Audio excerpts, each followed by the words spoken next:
प्रज्ञा ग्रंथ अध्याय 16 मिस्रियों और इजरायलियों की तुलना। उन्हें इस प्रकार के जंतुओं के माध्यम से दंड मिला और कीड़ों के दलों द्वारा कष्ट दिया गया। उस दंड के विपरीत तूने अपनी प्रज्ञा का उपकार किया। तूने उसकी लालसा शांत करने के लिए उसे बटेरों का स्वादिष्ट भोजन प्रदान किया। इसके विपरीत जब वे भूखे थे तो उन्हें अपने पर भेजे हुए घृणित जंतु देखकर सब प्रकार के भोजन से वितृष्णा हुई, जबकि तेरी प्रजा को थोड़े समय के अभाव के बाद उत्तम व्यंजनों का स्वाद मिला। उन अत्याचारियों को एक विकट भुखमरी सहनी पड़ी, जबकि तेरी प्रजा को दिखलाया गया कि उसके शत्रुओं को किस प्रकार की यंत्रणा दी गई थी। टिड्डों की विपत्ति। जब तेरी प्रजा पर जंतुओं का प्रकोप भड़क उठा और वह कुटिल सांपों के डंक से नष्ट हो रही थी, तो तेरा क्रोध बहुत समय तक नहीं बना रहा। उसे चेतावनी के रूप में कुछ समय तक डराया गया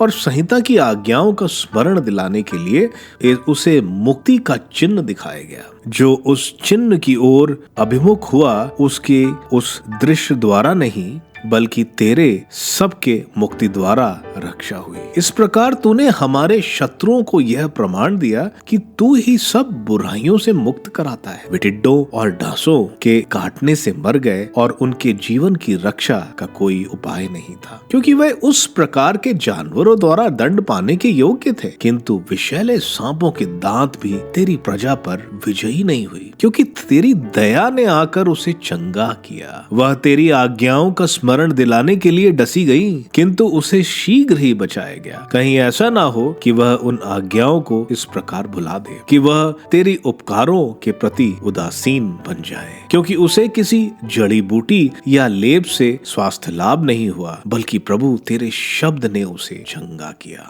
जीवन और मृत्यु पर तेरा ही अधिकार है। तू अधोलोक के फाटकों तक पहुंचता और फिर ऊपर उठता है। मनुष्य अपनी दुष्टता के कारण वध कर सकता है, किंतु वह ना तो छूटे हुए प्राणों को वापस लाने में समर्थ है और ना अधोलोक में बंद आत्मा का उद्धार करने में। ओले और मन्ना, कोई तेरे हाथ से भागकर निकल नहीं सकता। जो अधर्मी तुझे स्वीकार करना नहीं चाहते थे, वे तेरे बाहुबल द्वारा मारे गए। वे असाधारण वर्षा, ओले और भीषण आंधी से सताए और बिजली की आग से नष्ट किए गए। सबसे आश्चर्यजनक बात यह थी कि पानी में जो सब कुछ बुझाता है, आग बल पकड़ रही थी, क्योंकि सृष्टि धर्मियों की ओर से युद्ध करती है। ज्वाला कभी कभी शांत हो जाती थी, जिससे दुष्टों के विनाश के लिए भेजे जंतु नहीं मरे और वे स्वयं यह देखकर समझें कि ईश्वर का न्याय उनका पीछा कर रहा है। कभी कभी पानी के बीच में ही ज्वाला धधक उठती थी और आग की स्वाभाविक शक्ति से भी तेज जलती थी, जिससे वह दुष्ट भूमि की फसल नष्ट कर दे। इसके विपरीत तूने अपनी प्रजा को स्वर्ग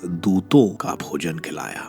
बिना परिश्रम किए उन्हें तेरी ओर से पकी पकाई रोटी मिली, जिसमें हर प्रकार की मिठास थी और जो सबको रुचिकार लगी। तेरा दिया हुआ पदार्थ तेरी प्रजा की प्रति तेरी वात्सल्य प्रकट करता है। फिर भी वह खाने वाले की इच्छा के अनुसार अपने को हर एक की रुचि के अनुकूल बनाता था। हिम और पाला आग में नहीं पिघलता था, जिससे लोग जान पाए कि शत्रुओं की फसल तो ओले में जलती और वर्षा की चमकती बिजली में आग द्वारा नष्ट हो गई थी, किंतु दूसरी ओर वही आग अपनी शक्ति भूल जाती थी, जिससे धर्मियों को भोजन मिले। प्रकृति तेरे अधीन है, जिसने उसे बनाया है, इसलिए वह अधर्मियों के दंड देने के लिए अपनी शक्ति बढ़ाती और तुझ पर भरोसा रखने वालों का कल्याण करने के लिए उसे मंद कर देती है। इस कारण वह अपने को बदलते हुए तेरे उस वरदान की सेवा करती है, जो अभाव में रहने वालों की इच्छा के अनुसार भोजन संबंधी उनकी सब आवश्यकताओं को पूरा करता था। प्रभु, इस प्रकार तेरे प्रिय पुत्रों को अनुभव हुआ कि मनुष्यों का पोषण विभिन्न फलों द्वारा नहीं होता, बल्कि तेरे वचन उन सब को संभालता है जो तुझ पर विश्वास